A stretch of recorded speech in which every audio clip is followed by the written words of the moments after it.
Today we have another lovely dish from Grandma's kitchen. And this dish, which I've been wishing for, is one of my absolute favorites. Breaded crispy pork chop, kohlrabi in cream. Welcome to Kala Cooks. Cut and action. Oh, that's delicious.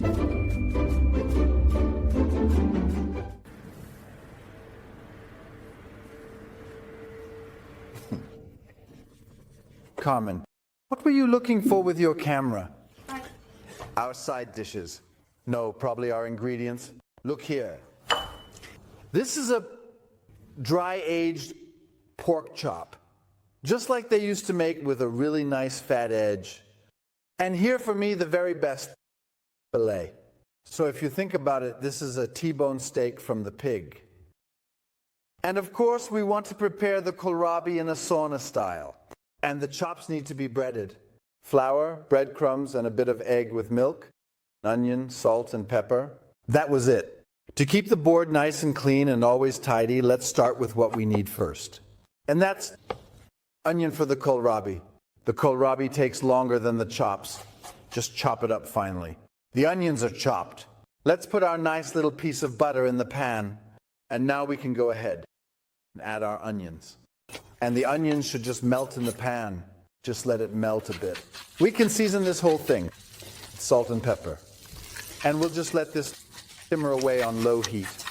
I always peel kohlrabi with a little knife. I can do that the best. And then like an apple, just go around in a circle.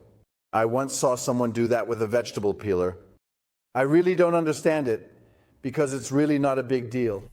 Just go around with the knife like this. And it's really important. I'll show you in a second. With kohlrabi, you always have to be a bit careful to make sure it doesn't have any woody spots. Up here, it's especially soft, right at this spot. That's something you can always snack on. And here, you can see it really well now. And you just can't get that off with a vegetable peeler. You need to go a bit deeper with the knife in these spots. And you can already see it when it's really nice and white or light green. Here. There might still be a bit of woody part. So let's peel the kohlrabi first, all three of them. So then we can cut the kohlrabi into 3 even slices. Because from each slice we can cut sticks, about like this. And then into about these kinds of cubes. And it's Grandma's kohlrabi recipe. Not rocket science. Just dice it. That's what I mean. Let the onions melt slowly. So they really gave off the flavor. And now I'm just highlighting my kohlrabi. We're going to put that in there now. And here, just a little bit of salt again because the kohlrabi hasn't really absorbed much flavor yet. And I always like to use nutmeg with cauliflower and kohlrabi. And of course with potato dishes. And now just toss it once more. So now we're going to braise the kohlrabi a bit in its own juices. That means from 9, I'll stay at 6, so that this can cook a bit in peace. Now let's take care of the chops. They're definitely quite thick, weighing 360 grams per piece. That's why they need a bit of seasoning. What you rarely find otherwise is dry-aged pork. It still tastes absolutely indeed delicious like pork. Sometimes when I get something to eat, you don't even know if it's turkey or chicken or what it actually is. So, well seasoned. And now, we're going to bread it in the usual way. So first into the flour. Don't let it sit in there too long. But it needs to be coated in flour all over. Dab off the excess a bit, and into the egg and milk mixture. I always add a bit of milk to my egg. And into the breadcrumbs. So, if you're not sure that it worked properly, feel free to do it a second time. Grandma, at least mine, always breaded it twice. But since I want to eat meat tonight, and not bread, I'll just do it once. Our chops shouldn't be fried. They should be baked a bit more or less in deep fat. Look, it's definitely hot already. And now we're putting our chops in there. And it's okay to add a bit of oil while frying, so it can really bake nice and slowly to a golden yellow. Does that look good? So, What do you say? That's so intense. Does that look good? Well, I can't handle something that big. Oh yes, of course. And what if you can't handle it? I like to gnaw on the bone. Back to the kohlrabi. It's already pre-cooked well here. You can see the shine it has. I'm going to raise the temperature now, not to fry it, but because now we're adding the cream. I have about 50 ml here. We probably don't need all of it. So that it's just like this swimming in it. We're letting it come to a boil now and reducing the cream. This way, we've already achieved our thickening very easily, even without flour. And here, Carmen, we're going to do the following.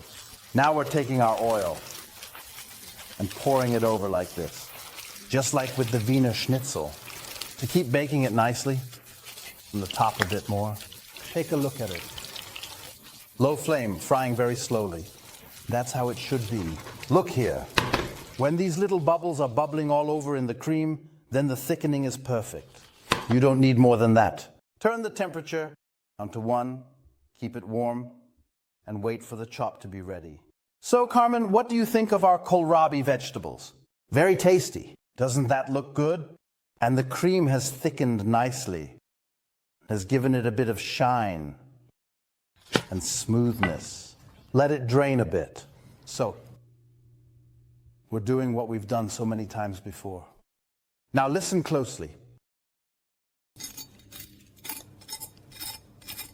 Crispy, crispy, and crunchy little crumb. Pork chop breaded in grandmother's style with kohlrabi cream vegetables.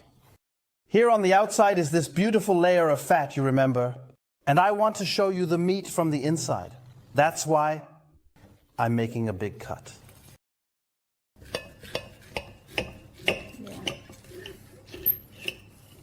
Look, it's juicy. The meat is so juicy that it's dripping. And that's not fat, that's meat juice. What a beautiful meal. I shouldn't stuff my mouth again. Crispy and delicious.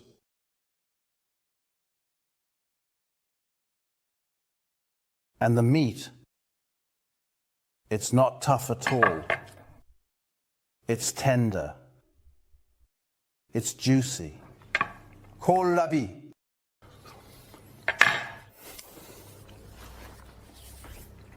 Thank goodness, previous generations showed us how to cook. Grandma's kitchen, if you like that, thumbs up. Carmen is calling out to you. We love you. And I join in on that. Bye, dear ones. Bye.